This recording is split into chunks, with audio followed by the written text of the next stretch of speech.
everybody, this is Marian Cowie Owen. And this is David Owen. And this is You Show Me Yours, the podcast where a married couple talks about the movies and TV that they loved before the first date.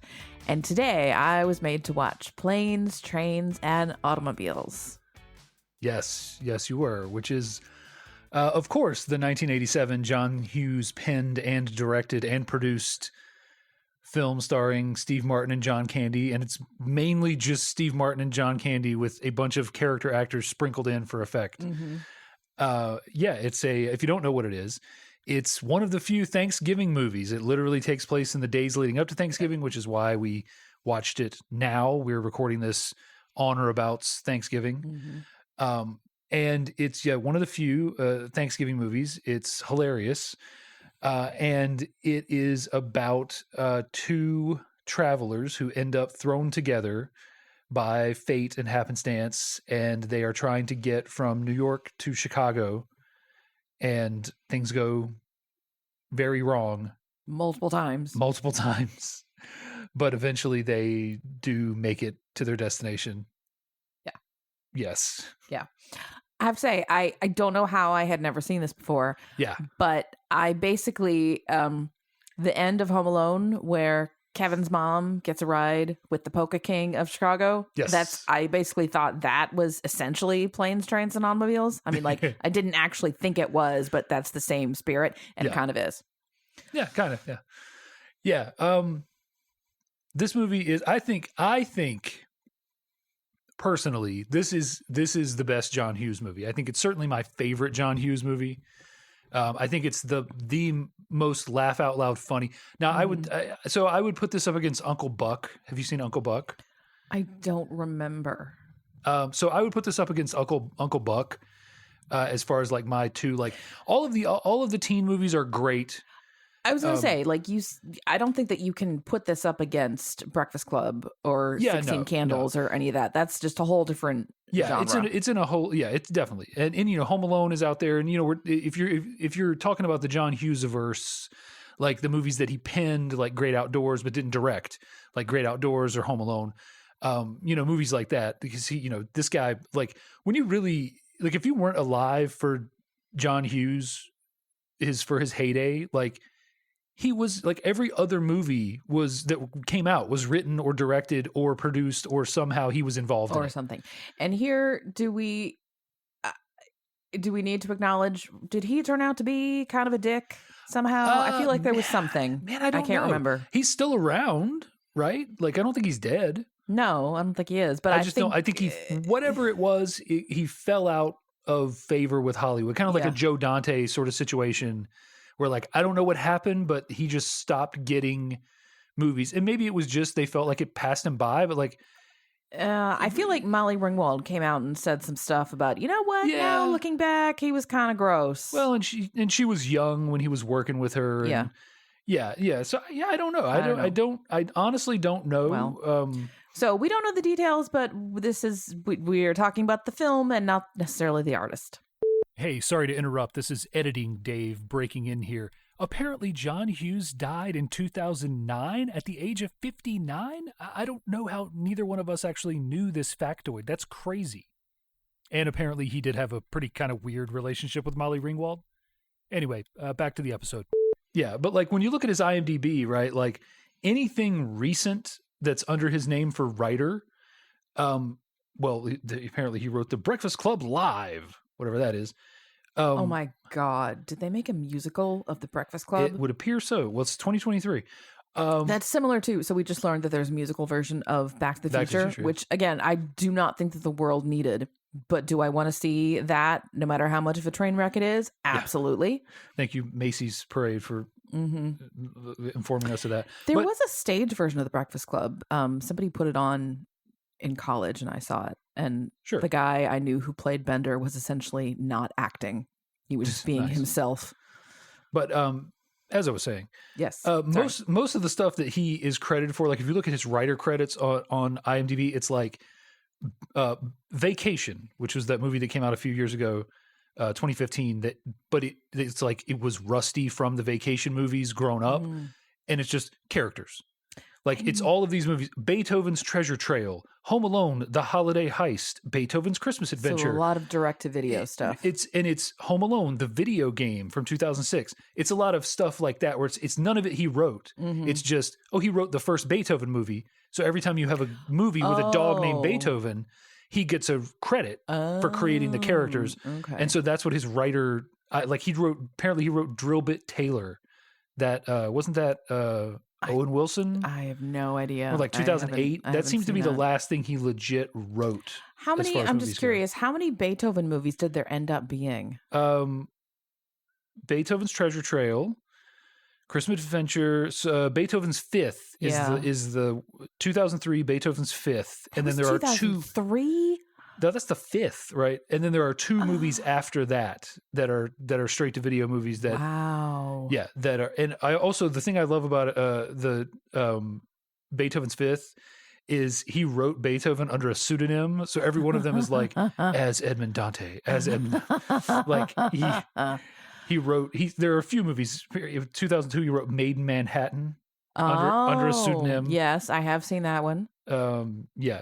So wait, no, I haven't. I saw The Wedding Planner, which is essentially the same thing, just a different gloss on it. It's a J-Lo rom-com. You know, like he legit wrote Home Alone 3 in 97 and like Flubber, 101 Dalmatians. He wrote the updated Miracle on 34th Street. So basically, if you are a young millennial or a Gen Z, he created your childhood. And if you are an Xer, he created your teenage years. Yeah, like Dennis the Menace, Home Alone, Home Alone 2, the original Beethoven, Uncle Buck, Curly Sue, Dutch, which is a great movie, Career Opportunities, which is peak Jennifer Connelly, Home Alone, National Lampoon's Christmas, Great Outdoors, She's Having a Baby, Some Kind of Wonderful, and then of course all the Pretty in Pink, Ferris Bueller, Weird Science, all that. I mean this, he was just so his first. God, Mr. Mom, wow, this goes way back. So Mr. Mom is probably hit the start of his hot streak in '83, and then of course he wrote for National Lampoon, the magazine National Lampoon. Okay. So he writes Vacation, he writes 16 Candles, Mr. Mom, the television apparently was a television version of Mr. Mom, Breakfast Club, European Vacation, Weird Science. Like this is all from 83 to 85, and then Pretty in Pink, Ferris Bueller. Yeah. Just like he was from 83 to 2000 ish. Yeah. Like, I mean, he wrote every other movie that came out, 2 or 3 movies a year were coming out with him attached to it somehow. Forget about the things, not forgetting about the things that he directed, which was only 8 movies, surprisingly, but it was the big ones, 16 Candles, Breakfast Club, Weird Science, Ferris Bueller, Planes, Trains, She's Having a Baby, Uncle Buck, and then Curly Sue in 91 was the last thing he directed.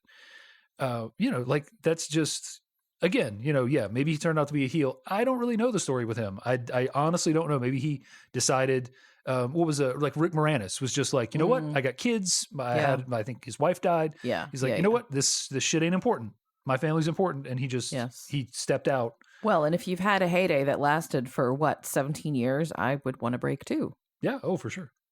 But anyway, so back to John Hughes. Back to this 1987, in the midst of the heyday. So so this is a different subset than the teen movies or the kids movies. This is this goes with She's Having a Baby, Uncle Buck, Great Outdoors. Like he kind of graduates right there around 80, 85, 86, 87. He graduates from the teen movies into this series of mostly a lot of John Candy stuff actually.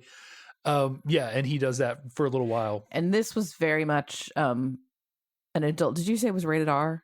Yes. Because of one scene. Because of one scene. And if you've seen this movie, Steve Martin says fuck 18 times in 1 minute. And Mrs. Poole says fuck. Yes, yes. What?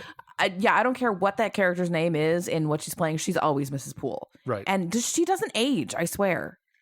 Well, she certainly didn't age for that time that she was in a bunch of movies. But I feel like I've seen her in something recently, probably, and she looks pretty much the same. Yes, yes. Edie McClurg, by the way, is if you don't know who we're talking about. And she's got that thing that people had in the 80s where they looked 40 in their late 20s. Yes, yes. And so now they're in their 70s and they still look like late 40s, with a wig and makeup and everything. Yeah. But yeah, and this is a good time as any to talk about the character actors and the familiar faces that are in this movie. So many. It's oh my gosh. it's some John Hughes regulars. Dylan Baker is in this movie, Oh my God, I absolutely died. Yeah, like you know him as from a lot of stuff, but he's either playing. So in this movie, he's totally.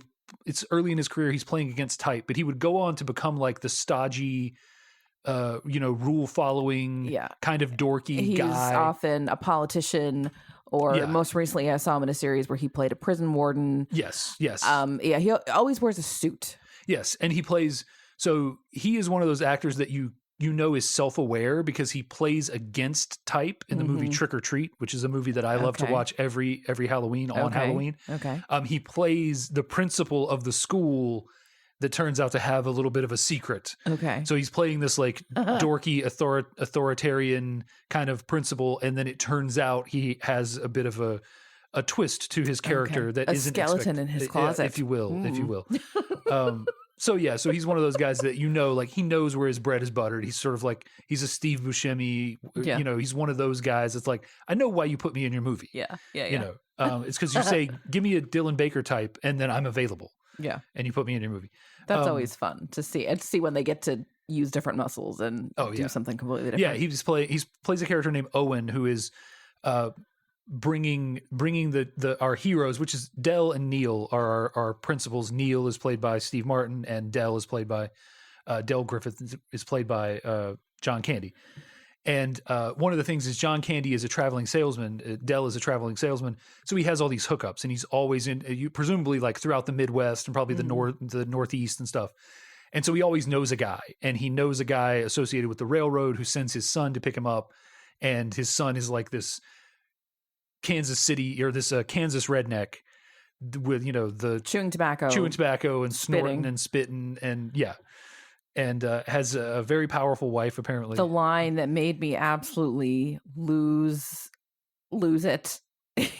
So he tells her to get out of the truck and help get this big, and Del's carrying around this huge like steamer trunk size of samples or whatever. He's in something shower curtain ring division. Yes. And he's got samples and it's huge and heavy. And he tells her to get it. And the men are like, no, we got it. He says, no, she's short and skinny, but she's strong. When she had her first baby, it came out sideways. Didn't complain at all. And I absolutely died. And we didn't record it. I didn't get to record this. But if you've listened a lot, you've heard it. I laughed so hard I coughed, and it was a good 10 minutes where I needed to recover. Yeah, I rarely do this in public, thank God. Yeah, because it'd be real embarrassing. This was a good one. Like sometimes you're just like you're just laughing at it and you can't control yourself. This one was like you were hard laughing at it and couldn't control yourself.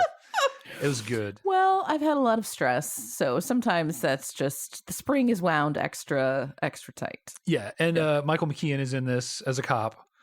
Young, Michael McKean is in this as a cop. And there were a couple of other people that we recognized. Yeah, a couple of his regulars. There's the guy that the mom from Home Alone buys the ticket off of is sitting beside them on the plane. A few of those regulars. If you have ever had the theory that your phone is listening to you, so here's what happened. I had the phone on the sofa next to me, didn't touch it at all. Certainly didn't look up, planes, trains, automobiles, synopsis or whatever. And I'm looking on Facebook after where we're sitting down to record, and I come up with a post from like John Candy Appreciation, and it's a still when they're on the plane with Steve Martin is sitting next to the guy, and it says, "Hey, this guy on the left was in a movie with John Candy. What was it?"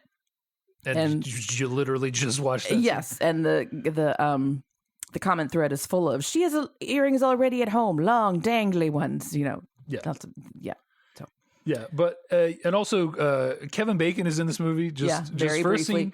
Well, you mentioned she's having a baby, so there you go. That's the Hughes so there's verse. A couple of Easter eggs. So they are probably in the middle of filming some parts of She's Having a Baby.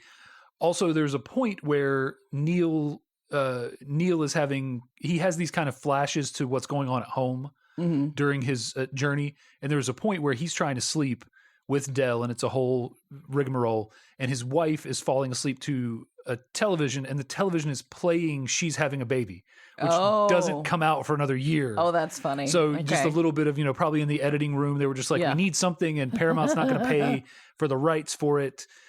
Just throw in a clip from She's Having a Baby. Oh, that's funny. From some scene. So so it was probably, kind of the thing of probably it was one of the last things they filmed, the scene with Kevin Bacon. They were probably already on location filming. Yeah. Filming for She's Having a Baby. And that's just funny. A fun little, hey, that's Kevin Bacon. Oh, wow, And many years later, Kevin Bacon would again famously appear in a Steve Martin movie, Novocaine, which sent me and my friend Jamie into convulsions in the theater. Why? What happened? He just shows up in it. Oh. Just out of nowhere, uncredited. He's playing a detective just like for a few minutes. And it's just one of those things where you're watching this movie and you're just all of a sudden it's Kevin Bacon. Have I seen that with you? I feel Novocaine, like I might have. Maybe. I may have shown it to you. I don't know. But this was back at the carousel when they were trying to, pay homage to the Janus, and they had those two little theaters. Yes, and you could get wine in there. And I saw several artsy movies where I got pretty drunk. This is, the Janus was the art house theater in the town that we lived in at the time, and it closed and was bulldozed to make room for something, a mini mall or whatever. And then so one of the big, fancier, newer theaters decided we're going to be artsy too. And really it was small theaters and you could get wine there. Yeah, it was literally like 2 rows of seats and, and like a 20-foot wide screen or something. It was like really small. And they showed like Amelie and foreign films and yes, and they had wine and beer and it was an experience. I'm trying to think. I saw Titus Andronicus there, which is extremely art house. Yeah. Like the most random Shakespeare play. Anyway, okay, this has been Memory Minute. Back to yes. So anyway, a lot of character actors, great character actors in this, but let me focus back in on like our story and our main players. Like I said, Dell is played by John Candy. And Neil is played by Steve Martin, and they are these sort of polar opposite guys. Neil is this businessman; he's in advertising or something, and he is very sort of short, and he's not got time for these foolish people and their dumbassery. He's rude, and he's but he, you see that he has a family at home and they love him. And like, clearly this is just sort of the man that he is when he's out in the world. And you have to assume he has a sort of softer side to him. And Dell is just this, jovial, probably too talkative, too, oversharing, no filter, annoying, unself-aware. Like he's literally sitting there at one point telling, Neil, trying to hint soon after they've met, trying to hint that Dell is talking too much, says, I really hate those kind of people that just don't know when to shut up. Right. And Dell is like, oh yeah, tell me about it. I just can't stand them. They just go on and they never stop. Tell you how much I can't stand them. Yeah. And he's like, just poke me in the jaw if I ever have, if I ever go on like that. And let me tell you about that. And, just unself-aware. And it just, they are, they couldn't be, more different. And they just start clashing right off the bat. The first time they meet is when Dell unknowingly steals, air quotes, a taxi from Neil. Neil is in the process of buying the taxi off of a lawyer who he thinks has the taxi. And Dell just comes along and is like, loads his stuff in the taxi and goes on about his business. Yeah. And Neil runs him down and flings the door open at some point when he can catch up to the taxi. And he's like, this is my cab. What are you doing? And Dell is just, flabbergasted. And later on in the airport, they meet again and, there's kind of a brief introduction. And then, turns out there's been a problem with Neil's ticket and he is sitting, instead of first class, he's sitting in coach. And guess who he's sitting beside? Dell. And then it just kind of goes from there. Worse from there. The plane ends up grounded in Kansas, Wichita. Yeah.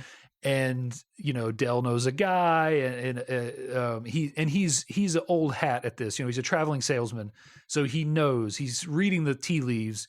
He's like, this plane. First of all, on the flight, he's like, we're not landing in Chicago tonight, and calls it there. And then they don't. O'Hare gets shut down, and then at the airport, and immediately and by the way, this is like, if you fly frequently, this is such a time capsule because all these things that are just not things anymore. Everyone's waiting to use the one phone to call a motel for, whatever. And he's trying to catch his plane, and it's 5:58, and his plane leaves at 6 o'clock. Gets there, which is like, unheard of. And of course, his flight is delayed, so it's like whatever. But security? What's security? Right, exactly. So Del immediately calls for a hotel room instead of trying to get rebooked on another flight because he knows not going to happen. Yeah. Blah blah blah. And so by the time Neil gets to the one phone to try to get a hotel room, there's nothing left, and Del's like, "Well, I can help you out there." And that sort of starts their adventure, so to speak. They get into the hotel room, and there's only one left, and there's a whole back and forth with them, and it's just a lot of good gags, and it's funny because for the majority of this, Steve Martin is playing the straight man to John Candy, but there are times that he gets to shine, like he's in the shower and the water stops in the shower. Yeah. And he's got soap all over his face and he can't see. And then the water comes back on and it's too hot. And, he's kind of gets his moments. He gets out of the shower, and John Candy, if you're not aware, because he died a long time ago, he's a big fat comedian. So a lot of not a lot, I should say, but some of the shtick is, hey, he's a big fat sweaty dude and he's kind of oafish. And messy. And so when Neil gets out of the shower, Del has used all of the towels. Mm-hmm. They're all in some state of wetness or use. And there's water all over the floor, and the counter's covered with everything. And, and apparently he did this while Neil was in the shower, because otherwise how... Well, I don't know. I think Del went first. Okay. Because there's a conversation back and forth between them. And I think Del went first. Speaking of it, so at first... Yeah, Del says, "Do you want a shower?" And then it's for a second they're like, "Oh no, not together. I mean, first, blah blah blah." And I appreciate though that when you've got a scene where the discomfort is coming from one bed that two guys have to share, there's no like homophobia in there, or at least not explicit. There's not. I mean, when they find themselves spooning in the morning, yes, there's and that they gag. do like they immediately get up and like, I touched a man. But it's not so much like, ew, I'm not gay. It's just, ew, I didn't want to touch you like that. Right. You, the person. So to me as a straight woman, I didn't see a lot where it was hinging on ew, gross, boy cooties. Well, and for 1987, that was tame. Yes, that would have been incredibly tame. Right. And so they set out on this, cross-country journey.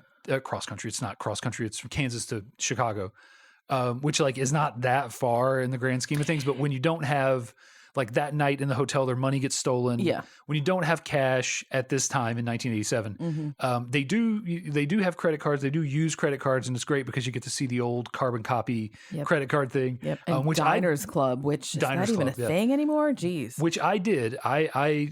I had my first job in a video store in 1997, and we still took impressions of the cards. We had the digital system. We scanned the card through, but we were old school enough that we took a impression as a backup.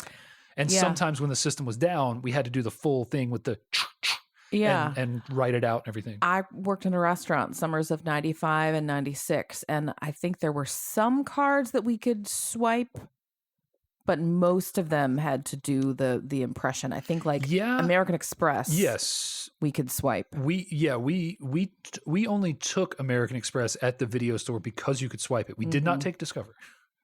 Yeah, there was a period. I had a Discover card, and there was a period where hardly anybody took it, and so I don't know why I even had it. I think I was just like, I need another credit card because of my debt. So You didn't though. I didn't. But do you know the Futurama gag about Discover card? No. There's the premise of Futurama is a guy goes 1,000 years into the future. He gets frozen. He gets thawed out 1,000 years in the future. Yeah.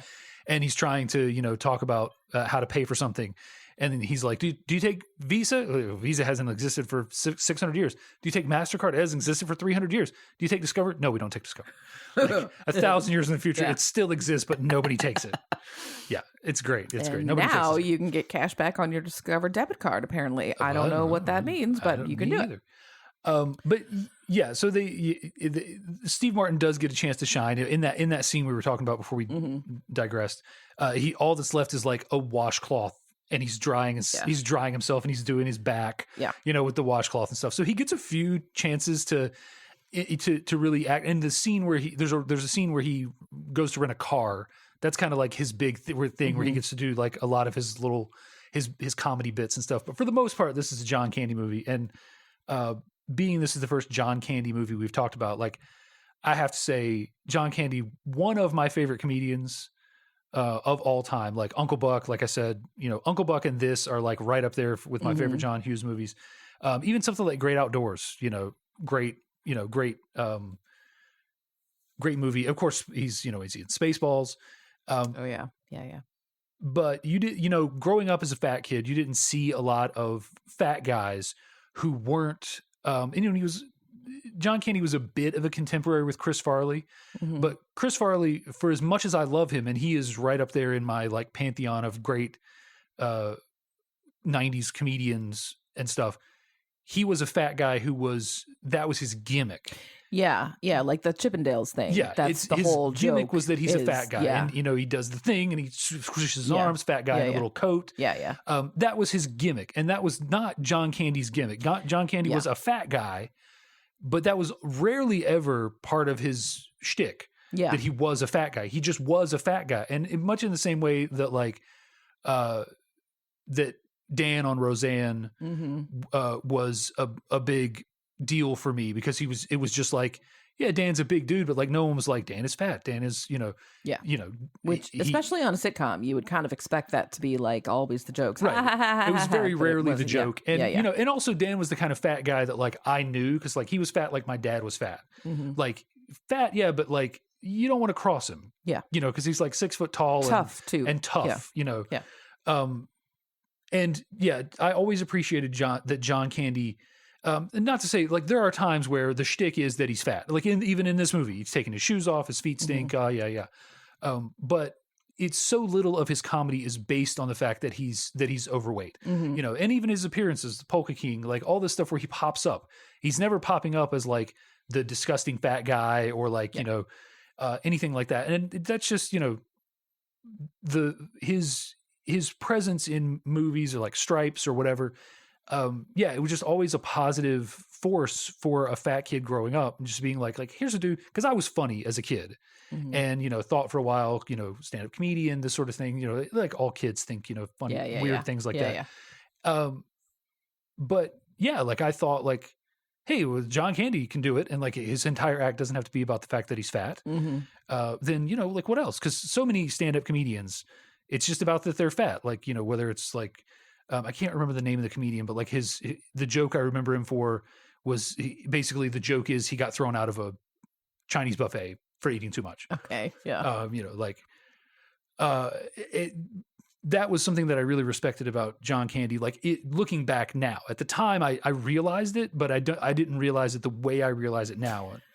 Yeah. It feels, well, it's harder work too, to make your comedy about not some physical shorthand thing. Yeah. And it's better, I think, for body positivity was not a term at the time, but it's better for that. I have a lot more respect for people who find something else as their shtick besides just this one visual shorthand thing. I'm fat, I'm tall, I'm short, I'm whatever, I'm female, I'm whatever race or whatever. Yeah, I'm gay. I'm like everybody is more than the one thing. Yeah, like there was a comedian, and good on him for doing it and making a career out of it when he could. But he had like cerebral palsy, and that was his act that he had it, and like that's great. You're not going to see a lot of comedians like that, but at a certain point, like you stopped hearing from that guy because once you saw his act where he talked about being a comedian with cerebral palsy, like you're like, yeah, all right, yeah, okay.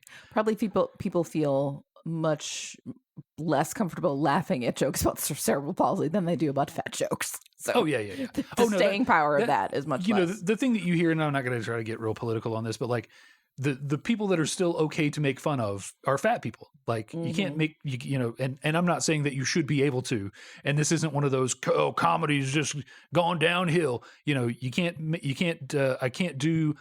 even do that comedian that I was just talking about, the fat comedian whose joke is about getting thrown out of a Chinese restaurant, because that bit features a prominent stereotypical Chinese accent that he does, Oh. Japanese accent that he does. Yeah. I can't even do that bit, but Yeah. I can still say a fat guy got thrown out of a buffet. Isn't that funny for eating too much? Ha ha ha. But I can't do the rest of the bit because that's forbidden. I can't do my, the gay joke. I can't, Mhm. and that's fine. I don't have a problem with that. I am with George Carlin when he says, comedians shouldn't be punching down. Yeah, punch up. Yeah. Punch up. Like Yeah. they're, you know who hasn't had it bad enough? The trans people. Right. You know who doesn't get discriminated enough against? The gays. Yeah. Like you don't need to. There's no reason to hit those people. There's Yeah. a comedian who has a great bit about that. I forget his name, so I shouldn't even really mention it. Moving on. But yeah, it's fat people are always okay to be the butt of jokes, and I don't think that's okay. It's not, it's as not okay as Asian people or Polish people, which was at the time of this Yes. movie was Oh, the big geez. thing. Yes. The Polish jokes. But it's evergreen. Making fun of fat people is evergreen. Yeah. Although it's funny, people say, "Oh, so such and such is the last group you can make fun of," and I think no, there's a lot of last groups. Like it's people people still joke about. I don't know. Everyone has their thing. I mean, non-religious people joke about religious people. Yeah, Catholics, I would say, and fat people, you can still, and just religious people in general, but especially Catholics, Yes. you can make the joke at their expense. Like the rest of the people, like comedy doesn't have to be cruel. It also doesn't have to be restricted. Like I said, there are make your jokes about gay people and trans people and all these other things, but it's unfortunately the hacks Mm-hmm. have to brush up their game. Like you can't make the same hacky jokes that are just stupid stuff that everybody said before. Or it's similar to people saying, "Oh, there's no freedom of speech." They're always you can say that. You just have to suffer the consequences. Like Right. you can make that joke. We're just going to all know that you're a dick. Yeah, So, yeah. and to be fair, there are Catholic jokes that are hilarious. Oh, yeah, that I would laugh at. There but are fat jokes, it's just the mean ones that are not okay. And then, but sometimes the mean ones are the funniest ones, and I can laugh at them as a member of that group, especially if they're being made by another member of the group. But yeah, like sometimes the mean ones are the funniest ones, and there's nothing wrong with anybody in a marginalized group laughing at a joke about a marginalized group that is cruel. But the people who get to make those jokes and like kind of have permission to do it without having to face any sort of, air quotes, canceling or whatever. Yes, you can make fun of yourself. Other people cannot. Yeah. I can complain about my own family. You don't get to, vice versa, Yes. et cetera, et cetera, et cetera. But anyway, John Candy is amazing. Yes. And yeah, one of those guys, lost too soon, could have had a lot of, your heavier comedians. What did he die of? Probably heart attack. I don't remember. Okay, so not drugs. I didn't do that research. I don't know. I didn't do the research on John Candy's cause of death. For some reason, I don't remember why, I went down a Wikipedia rabbit hole recently and I found a list of people who died from speedballs. Yeah. There's a Wikipedia list of that. Why is that? There's enough, I guess. And John Belushi and Chris Farley, both. But I don't think that John Candy was Candy died in his sleep at the age of 43 on March 4th, 1994 in Durango City, Mexico, while filming Wagons East, which is another... 43, dear God. Yeah, right. Yeah, filming Wagons East. Right. I remember which did finish. They did finish that movie and release it. Yeah, and I do, no further details. And I would rather keep my memory of John unsullied by whatever it was. Just 43. Oh, but my the Lord. thing, Okay. the thing about some, not all, and this goes for me too, fat people, is they have an addictive personality. They have just selected a particular addiction, which is food, which is really endorphins and like feeling good, like Dopamine. Dopamine, yeah. To this day, when I feel bad, I eat ice cream because it makes me feel better. And this is also one of the reasons that to this day I am petrified to try even the tamest of drugs, because knowing that I have this addictive personality, it will quickly become not ice cream when I feel bad. It will become, a pot, and then it will become whatever else. And I thank you for that. And I watched my dad go down that exact path in his life. So I know already, whether or not he was a big part of my life growing up, I am just like him on so many things. And I know that that is a path I don't want to go down.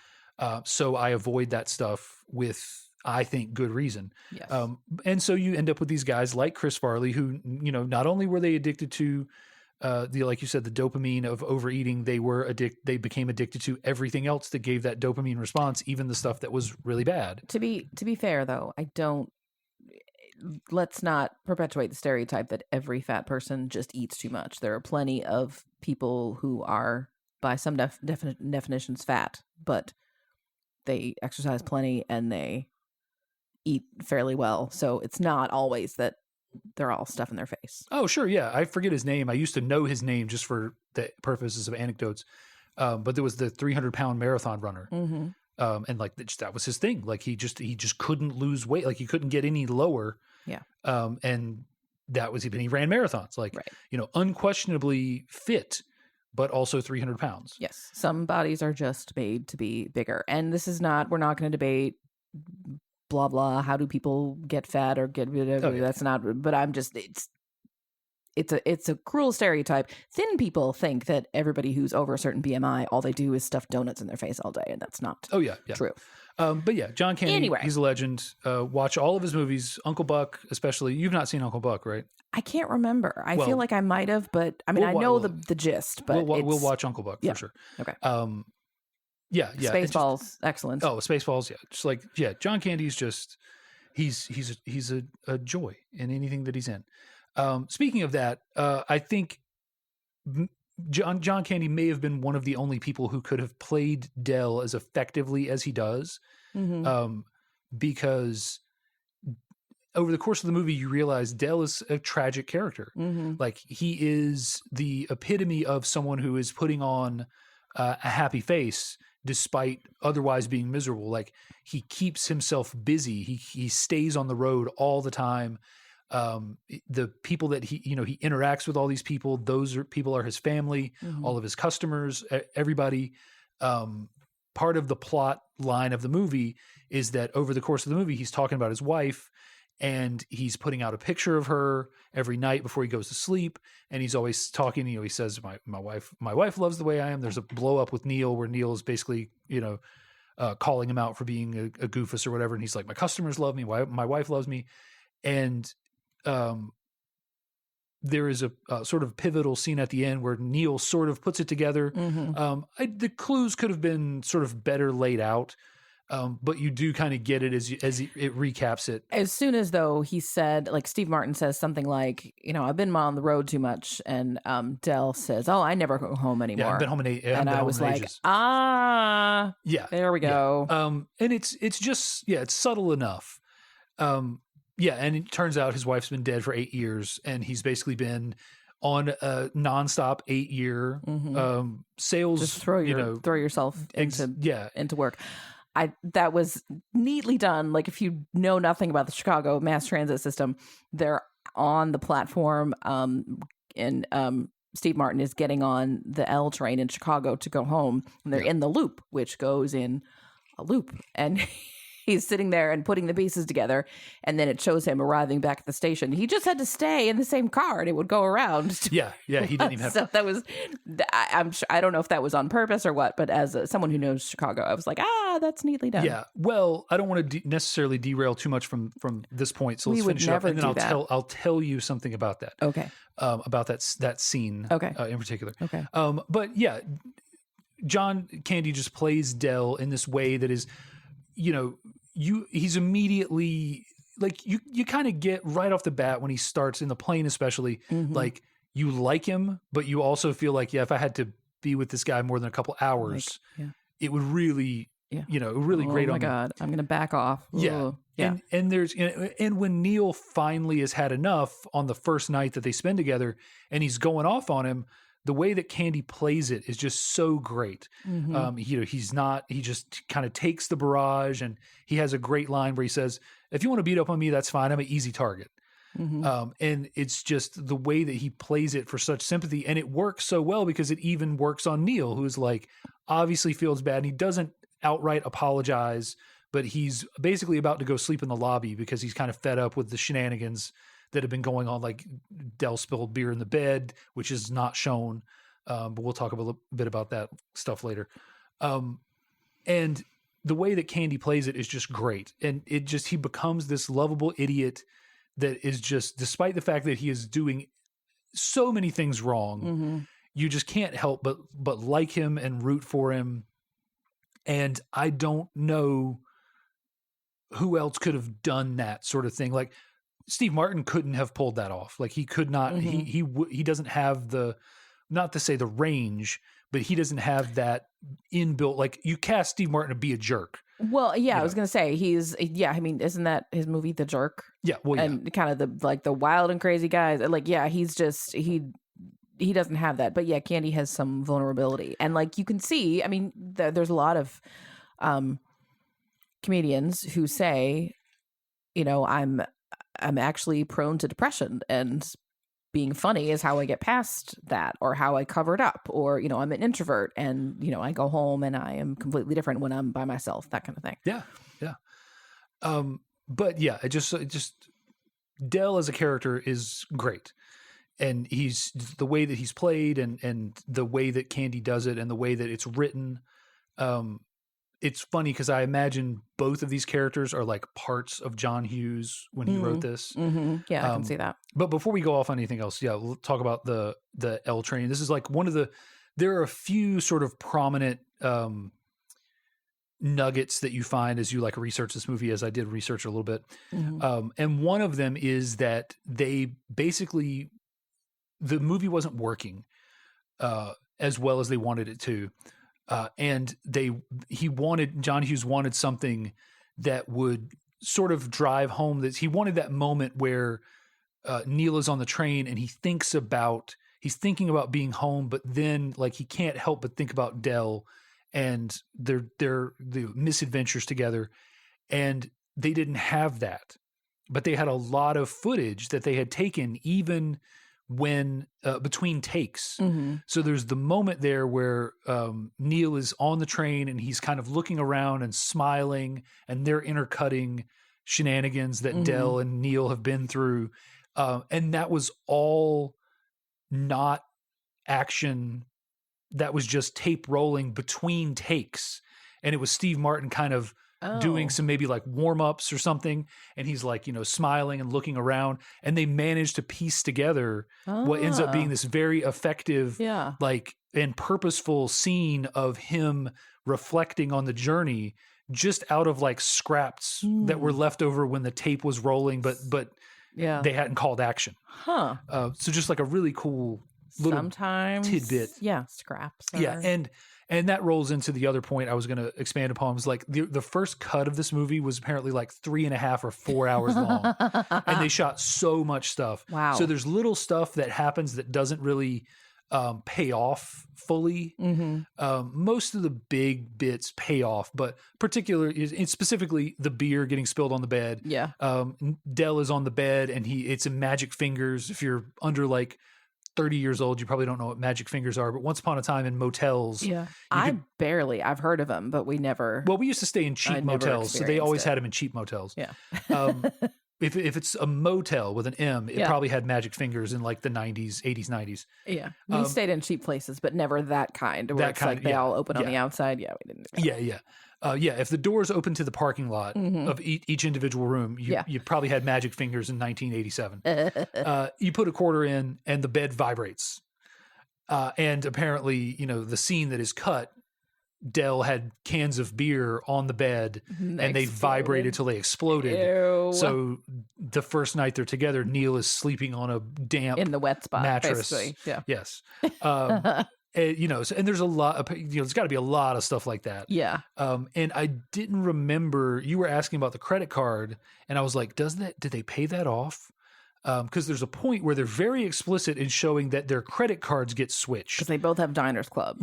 So and it ends up that they do pay it off, but I couldn't remember. You asked about it, and I was like, I don't want to say yes or no. So a lot of times when you ask about something, I'm just like really vague.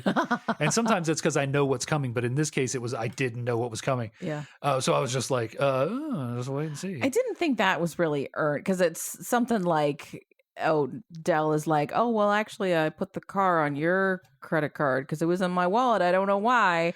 And Neil is like, what do you mean you don't know why? You stole it, blah, blah, blah, blah, blah. And then it's all burned up anyway, so it doesn't really. Well, it's a combination of, right, it's another screw up by Dell and the fact that, we made this comment when it happened in the movie, as Neil is trying to go to sleep in the rental car that they end up renting to try to get for the last leg.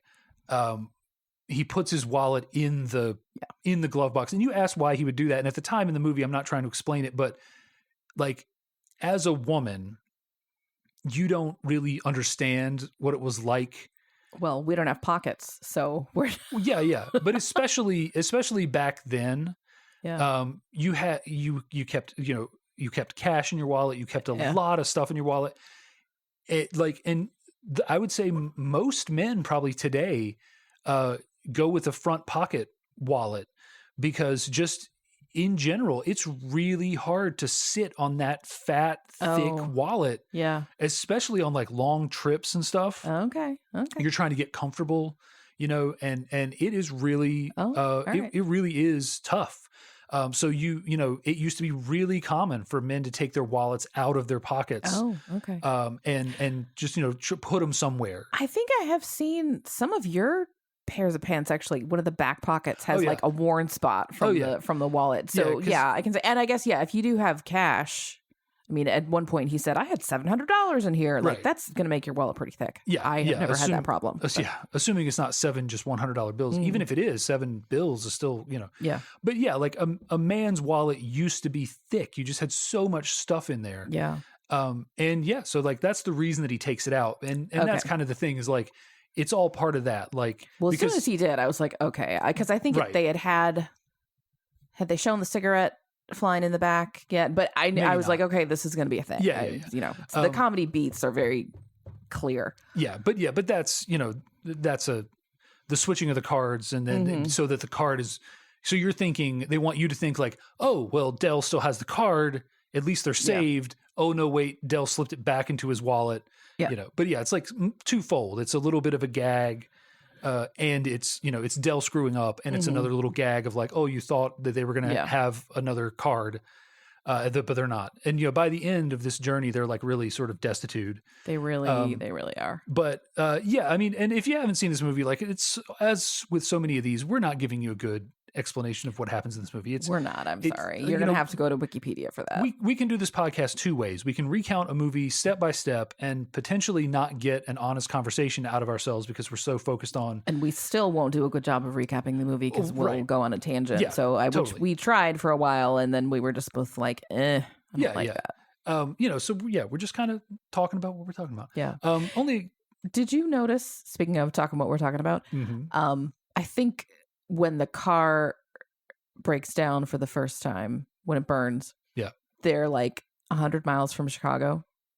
I didn't notice. But the sign says that, and then they try to keep going, and they get stopped by a cop, and they blah blah blah, and then they're stuck in the back of a dairy truck in the refrigerated section. And it's only 3 hours to Chicago. And I was like, how 3 hours for 100 miles? It doesn't really work that way, but okay. Yeah. Oh, and we don't know what town they got taken to, right? I suppose. So, but just as Midwestern geography being one of my specialties. Yeah, because even I was thinking like they're in St. Louis. Well, in St. Louis, and Chicago is like 5 or at the time maybe it was like 6 or 7. Yeah. When lower speed limits, but like now it's like 5. Yeah. I was even thinking that, like with my limited Midwestern geography. But anyway, whatever. Yeah, but so just a couple of things before we wrap it up. This movie is based on a true story. John Hughes had a sort of event, a little bit like this, a plane delay, between Comedy Chicago and New York, Comedy of Errors, that sort of thing. This got delayed and they tried to rent a car, whatever. He had some kind of version. So when I say like, I think Dell and Neil are sort of both aspects of John Hughes' personality. Yeah. Like that's the reason why. And apparently because it was based on a true story that he had experienced, it was, he wrote it in record time and all this sort of stuff. The other thing that I want to talk about before we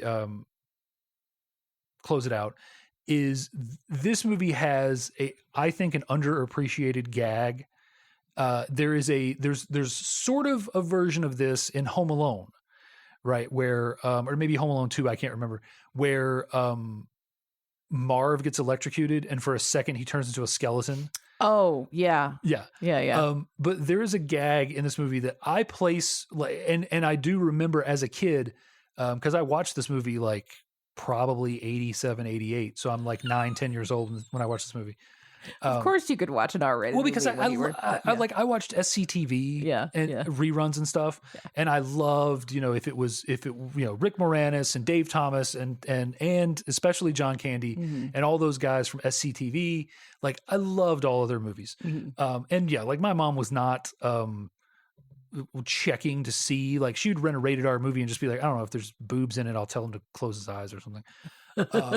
So like it was not a concern. And again, she's not as conservative as like she we is said, now. Yeah, like we said, the 18 fucks is the reason this movie's rated R. This is nothing else. Like I think when they get into like the daddy wagon or whatever, I think there's a nude picture on the wall. The taxi, the crazy taxi. There were a lot. Yeah. But the car gag, I put it up there because again, I would have seen this at like 9 or 10 years old with Large Marge.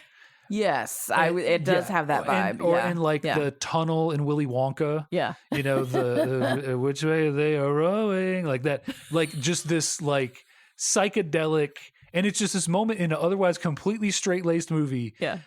They are, through a comedy of errors, they end up going the wrong way down the interstate.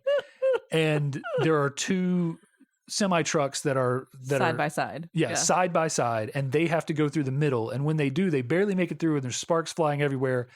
And Neil, the Steve Martin character, is they're both freaking out, but he looks over, and before that, they both freak out and they both turn into skeletons, and they have crazy hair and eyeballs in the skulls, and they're like freaking out. And it's only like a split second. The whole scene is like 10 seconds, the whole scene of them like going through the truck. And then when they get done, they've left dents in the dashboard of the steering wheel because they were clutching so hard. Yeah. But there is, Neil looks over and Del is wearing like the John Lovitz devil costume from from Saturday Night Live. He's got the goatee and he's laughing hilariously. And as a kid, I remember that whole scene, the skeletons and the laughing, just freaking me out so much. But to this day, like I think it doesn't get its due. And I actually saw somebody on the internet point this out too. It should be remembered by people of that age who saw that movie like at 9 or 10 years old with Large Marge and like with Willy Wonka. It does have Large Marge vibes, or the face melting guy in Raiders of the Lost Ark. Actually. Oh yeah. It's just because it's just out of nowhere horror for like 10 seconds, and then it's over, and it's not acknowledged. Like obviously, it's like sort of a hallucination kind of thing. It's a dream sequence sort of thing. But I love it, and I always forget. I remember the devil, but I forget the skeletons because I don't watch this. Like I probably haven't watched this movie in 15 years. Yeah. And I always forget. And when they do the skeleton gag, I'm like, the skeleton. Oh, that. Yeah. It's so great. But yeah, like that deserves more credit for sure. This movie in general just kind of made me tired because I have not ever taken a trip like this, but I used to have a job where I did a fair bit of flying where you have not one layover, but two.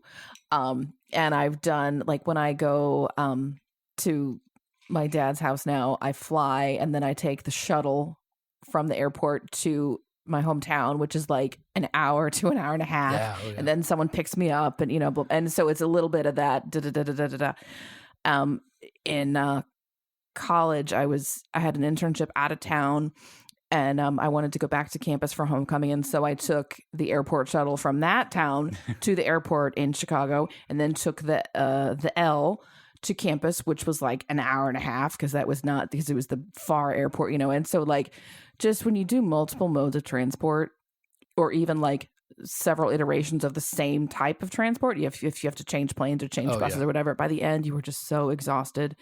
And I was watching Steve Martin, and Dell is cheerful through this whole thing, even though he's got to be equally tired. What is this? He takes it as it comes. He takes it. Just go with flow, or whatever. Go with flow. That's his saying. Dell is a little bit more type A, as you can imagine, which I can relate to. I'm a bit, and just he just wants to sleep. Just wants to sleep. Just wants to sleep in his own bed. Yeah. And at one point he's like, I've been wearing the same underwear since Tuesday. Yeah. I just want to change. I want to shower. It just made me tired to think about. Oh yeah. Yeah. I'm grateful that for this Thanksgiving I did not have to do any of that. Yeah, really. Yes. You recommend this movie to people? What do you think? Oh, yeah, absolutely. Holiday tradition? Oh, absolutely. Yes. I think if you are below a certain age, you're not going to get as much of it's not going to be as funny to you. Like the jokes are still there, but like seeing Dylan Baker as a dirtbag, yes, or recognizing the guy from Home Alone, or seeing Mrs. Poole say "fuck." I mean, that's a good third of the humor. Well, and it's a good time capsule too, right? Yes. Because getting to the airport 2 minutes before your flight. Yes, smoking everywhere. Smoking in a hotel room. Magic fingers on the bed. Also, he goes to use the rotary telephone, and it has a lock on it that prevents him from using it. First of all, rotary telephone. Second of all, a lock on it to keep you from rotarying the rotary telephone. It's just a lot of And the old cars and stuff. The car that they end up driving, with the wood panels. Yeah, it's great. It's great. Also a great movie to play John Hughes bingo to, Chicago, New York. Like you said, big obnoxious brick house. Yeah, big brick suburban house. Like John Hughes loved, this is not the Home Alone house. It's very similar though. But it's very like John Hughes, I imagine him right now living in that house. Yes. Like he is living in a 2-story brick with like a solarium on the side. Yeah.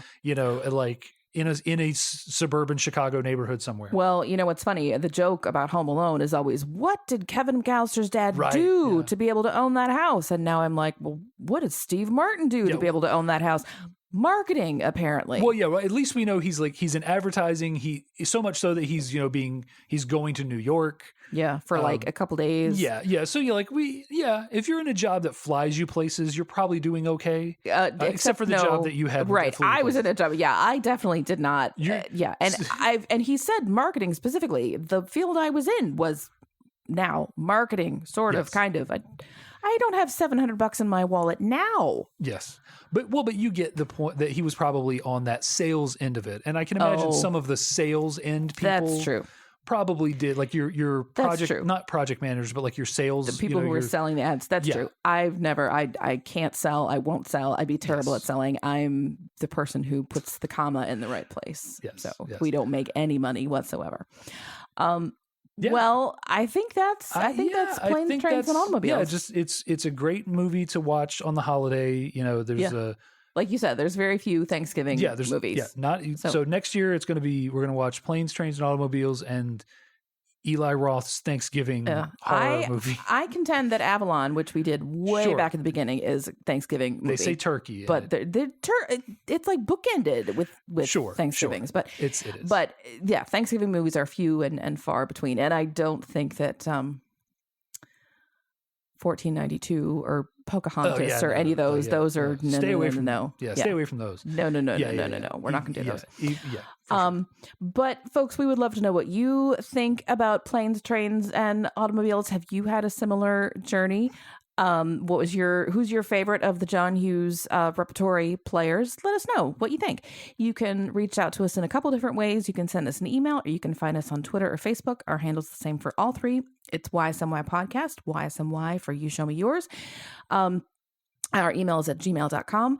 Also on Facebook and Twitter, you can find links to our latest episodes. We have new episodes every 2 weeks, so every other Wednesday.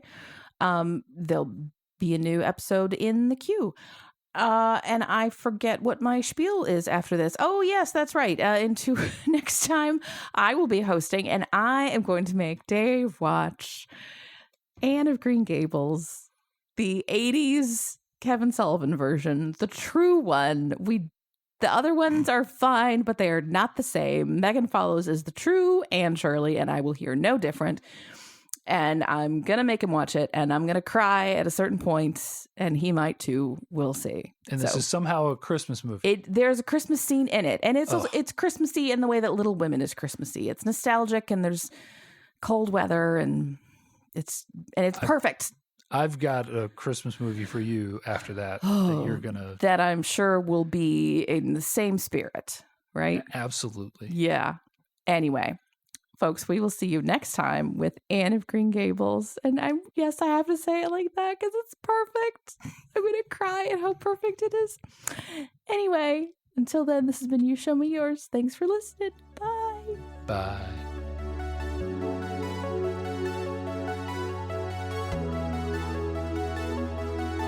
The You Show Me Yours theme song is Uplifting Electronic Indie by Winnie the Moog from filmmusic.io. You fell victim to the classic blunder. You put in a serial comma with an ampersand. I wasn't originally going to put an ampersand when I put that comma, and then I realized I would run out of space. So I put that comma with the intention of writing the word and then I realized I was going to run out of space. All right. I guess. My professor who loves the serial comma has not talked about whether it's necessary when you use an ampersand, but I imagine because an ampersand is just verboten anyway. Okay. Yeah. Whatever, nerd. That's probably something you don't have to deal with is people who are zealots for the serial comma. I don't have a stance on the serial comma. I think I use it half the time and I don't half the time. Same. I was taught not to use it. Yeah. And I find that most people who have strong feelings about it are not professional editors. Yeah. So they have no business having strong feelings about it. Yeah. Yeah. In school, when we were being taught, we were taught not to put that comma. Yeah. Well, even if the style guide says no serial commas, there are times when you use it anyway for clarity. But yeah, I just, my feeling is, what does the style guide say? And I'll do that. Do I put it's sentence ending punctuation inside the quotations if the quotation ends the sentence? It depends on what the style guide says. What I just mean in general. I do, but if I say if I say complete sentences, Marion is very cool, in air quotes. Is the period inside of the quotations, the air quotations in that sentence, or outside? I see your insult. I see what you're doing. I see what you're doing. Okay. I would put a period inside the quote marks. Yes. Okay. Thank you. Yes. Now I will update my sentence to be Marion is very cool without the quote. I would also remove the quotation marks, but whatever. Okay. You clearing out your sinuses? Yep. All right. See, the idea of sharing a bed with me is much better now, isn't it? It is. Yeah.